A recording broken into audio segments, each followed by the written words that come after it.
So tonight I want to talk about making decisions. We obviously make a lot of decisions in a day, and there's a whole wide variety of decision speeches that I can talk about, but I think I know my audience pretty well, and I'm gonna go with what I think will work best.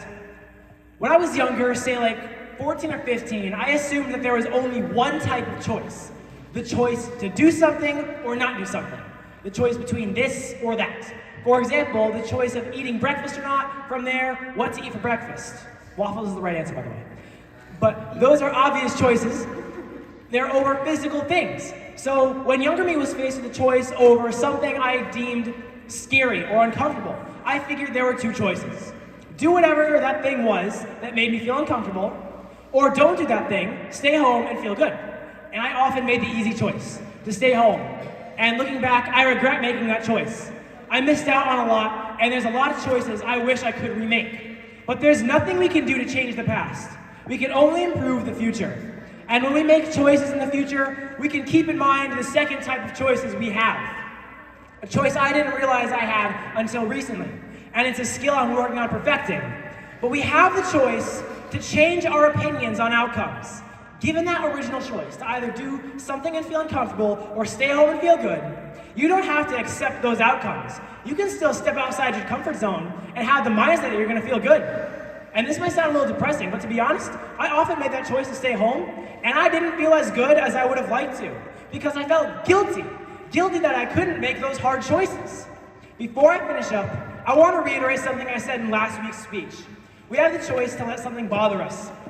If it's a future endeavor, don't let that ruin your day leading up to it. Or if it's a thought or a feeling that's bothering you, you make that choice to let it bother you or not.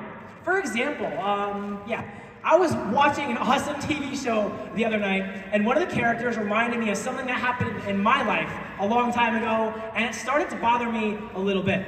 And on an unrelated note, I thought that I wouldn't be able to come to Thursday night course runs next week. So those things added up, and it started to bother me a little bit. And then I wasn't sure what to do about it. But I thought, the gym isn't gonna go anywhere. I'll be back next time. I'll let the X-Men figure out their problems on TV, and I'll enjoy myself. I'll write a speech. So do what makes you happy and what makes you feel good. And I made a choice to not be bothered. And I wanted to remind you, you all have that choice too. So here's what I want to talk about tonight. Last time I gave a speech here, I kind of lied to everyone. And that speech, the theme was about having the choice to let something negative bother you or not. And that when you face a challenge, you can control how to react to it. And I do believe that this is a choice that we have. But I also said that it's not easy to do, and haven't really figured it out myself. As I stood here and gave my speech, there were actually a number of things going through my mind that were bothering me. And I felt like a hypocrite for telling you that you can make the choice to stop letting things bother you, when in reality, I couldn't make that choice myself. So what I realized that night was that it's a lot harder than I make it sound. I realized I still have a lot of work to do. I know that I had this choice, but I had to figure out how to use this skill. And 2 weeks ago, I was disappointed because I thought my speech was rendered meaningless. But now I know that it was not meaningless, but it was a precursor to tonight. If something is bothering you, there are times where you might be able to flip a switch in your brain and it's off. But at other times, it's not that easy.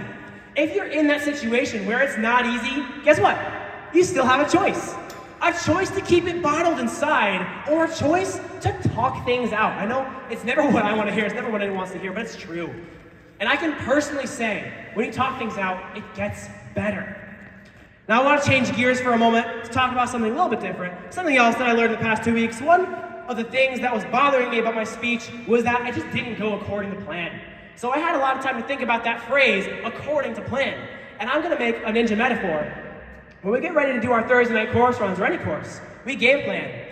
We plan out what it is we want to do and how we're going to do it. But we game plan for more than just Ninja too. When I give my speeches, my game plan is to get through these words that I've written down, and at the end, leave you with an idea that you can either take or leave to improve your life. But obviously, not everything goes according to plan. It would be awesome if we could do everything our game plan is, but the reality is that that just doesn't work that way. Think of how boring life would be if we accurately predicted everything that ever happened. As I said, my speech last week didn't go according to plan in my mind. Sure, I wasn't thrilled with the results, and sometimes it is discouraging when things don't go as we planned them, But the worst thing you can do is refuse to try things out of a fear that it might not go your way. All right, this is important. Trying and failing is better than not trying at all. Sometimes when things don't go according to plan, it's beneficial. One summer night in 2022, my plan was to kind of fool around, pick up a microphone, and commentate for the evening. It turned into this. I'm sure that I didn't plan to get hung up sliding back and forth on that pipe slider for 30 seconds at the Northeast Regionals, but I overcame that obstacle and qualified for Worlds, and it felt pretty darn good. I'm sure that Noah and Ryan were planning on giving a speech last week, but it turned into one of my favorite speeches of all time, favorite speech to watch. Uncertainty leads to obstacles. Obstacles are opportunities, and opportunities are where we maximize effort, exceed expectations, and emerge as champions. I'm Jack the Animal Tudrin, signing off, and I'll see you in the next video.